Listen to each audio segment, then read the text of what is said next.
Là, c'est le 8e commandement. Le 9e. Le 9e comporte 2 volets. Oui. Le 9e comporte 2 volets.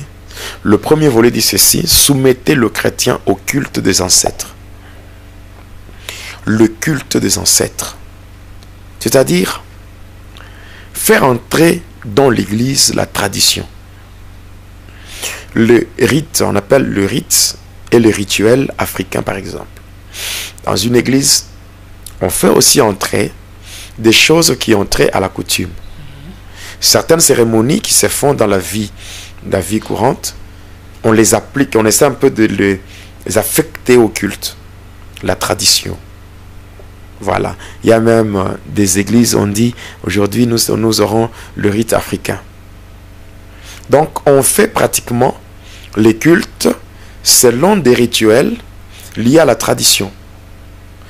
Oui, ça s'est fait dans plusieurs églises, plusieurs cérémonies qui n'ont rien à voir avec la parole de Dieu, mais qu'on fait entrer dans l'église. C'est toujours le culte des ancêtres. Non seulement ça, le culte des ancêtres se fait aussi au travers du tribalisme.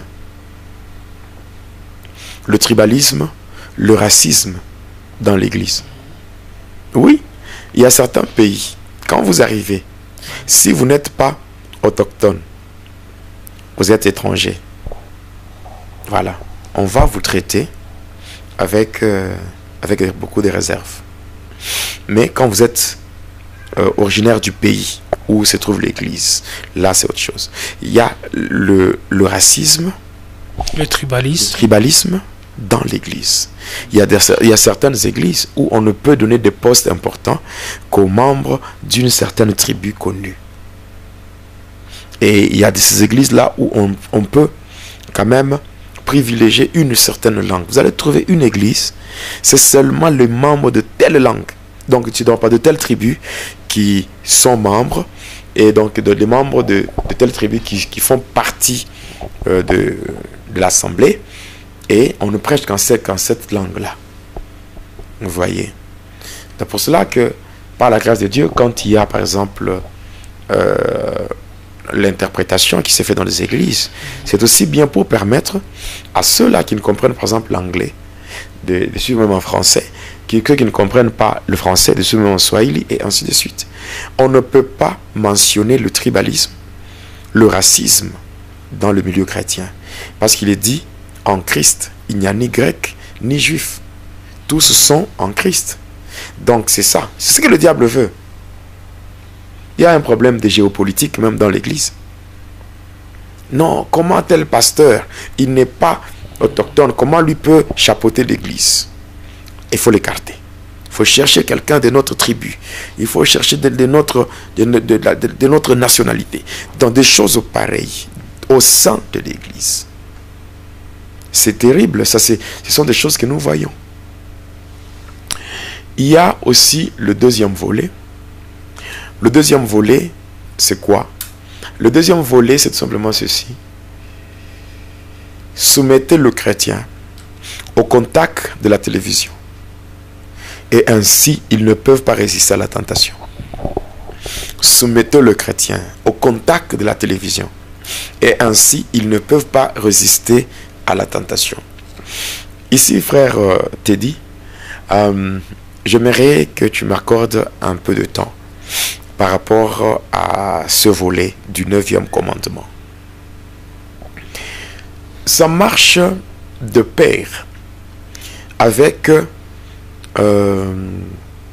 un département dans le monde des ténèbres.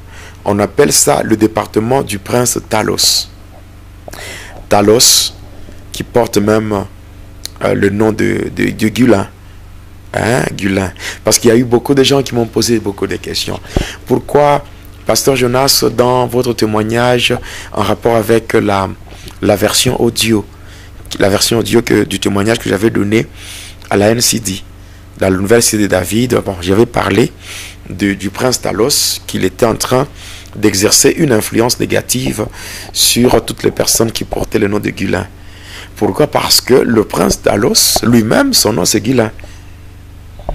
Un prince du monde des ténèbres. Son nom c'est Gulin, le prince Talos.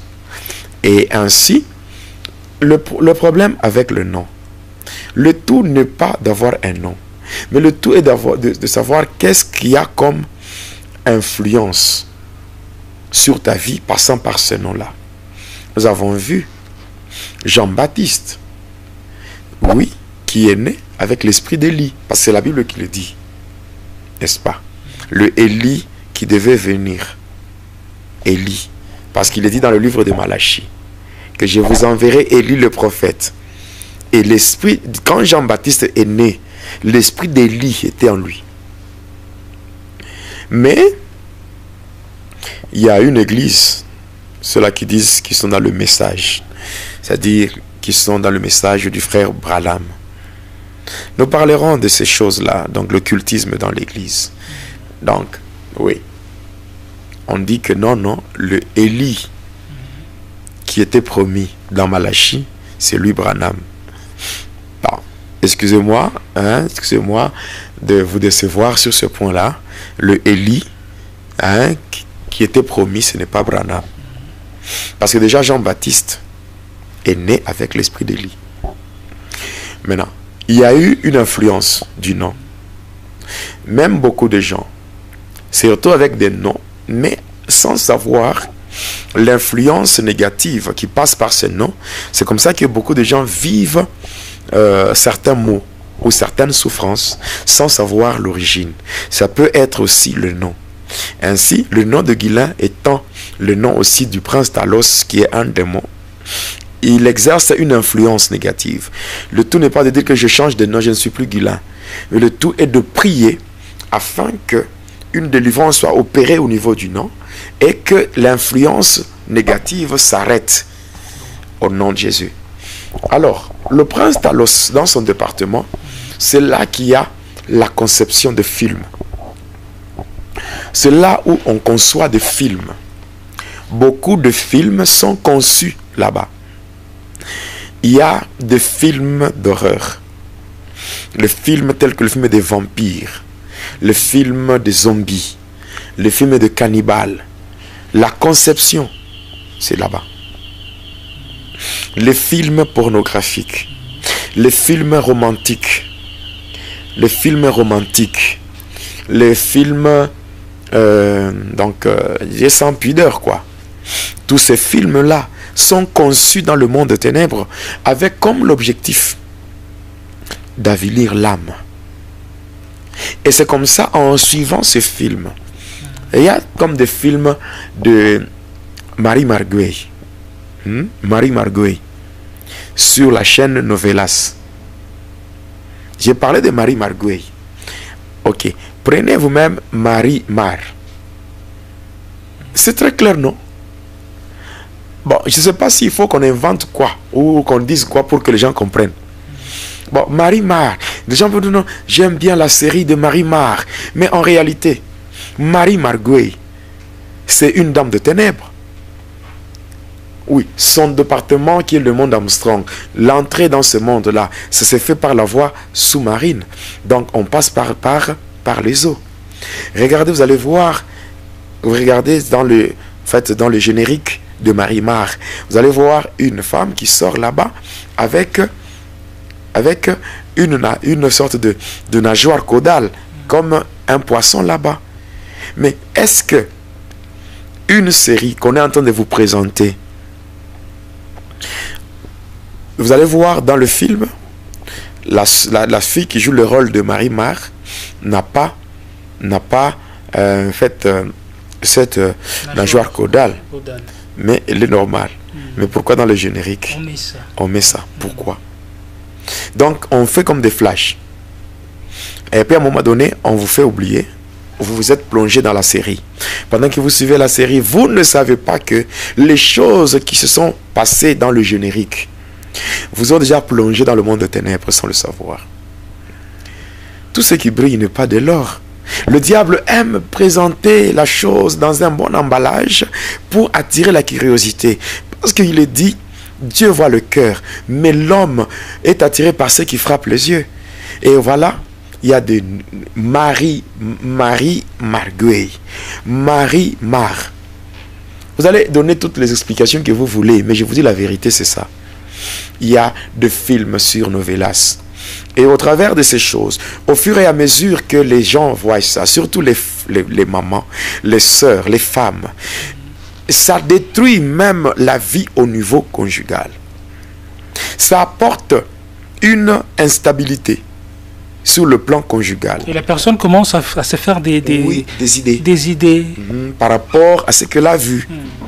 C'est ça l'objectif, non? C'est ça l'objectif. Il y a certaines choses qu'on doit nécessairement refuser dans nos maisons. Vous avez une femme qui est en train de préparer, mais qui laisse même les histoires à la cuisine, et tout en étant à la télévision, et la femme oublie même ce qu'elle a laissé à la cuisine. Voilà. Qu'est-ce que Paul dit dans 1 Corinthiens? Il dit quoi? Tout est permis, mais tout n'est pas utile. Il y a des choses qui sont permises, mais si ces choses-là ne contribuent pas dans ma relation avec le Seigneur, je ne peux pas continuer avec. Il y a des femmes qui sont toujours derrière des séries. Mais quand vous leur posez des questions par rapport à la parole de Dieu, elles n'ont même pas la connaissance de la parole de Dieu. La Bible. Vous voyez, par exemple, quand vous regardez le film des vampires, des zombies, l'objectif c'est quoi? C'est vous faire baisser la garde. Parce que quand vous êtes un chrétien, vous faites des combats spirituels et tout et tout.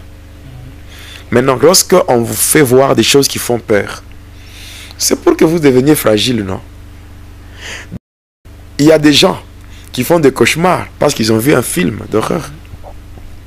Il y a des films ici, des films nigériens là, les films qu'on appelait les films de Karishika et tout et tout. Mais ces films, même si, vous savez, il y a des films là que les gens tournent à partir du monde des ténèbres. On va prendre beaucoup de temps en train de montrer des choses qui n'ont rien à voir avec Dieu. Ce n'est qu'à la fin, vous verrez une petite séquence où un serviteur qui prie pour quelqu'un, où on montre la victoire, n'est-ce pas? Or, le diable, qu'est-ce qu'il nous disait? Il disait que l'homme, de par sa nature, il est beaucoup plus attiré vers le mal que vers le bien.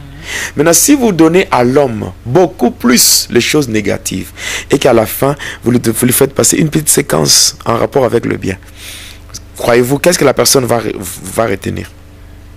Le mal. Alors, c'est comme ça. Ces choses-là n'édifient pas. D'ailleurs, la plupart des gens qui tournent de tels films, ce ne sont pas de chrétiens. Ce ne sont pas de chrétiens. Ce ne sont pas de chrétiens. Mais en fait, pasteur, je pense que quand je prends le film de Jésus, même le film là qu'on appelle La Passion du Christ, ce ne sont pas de chrétiens qui ont tourné ça.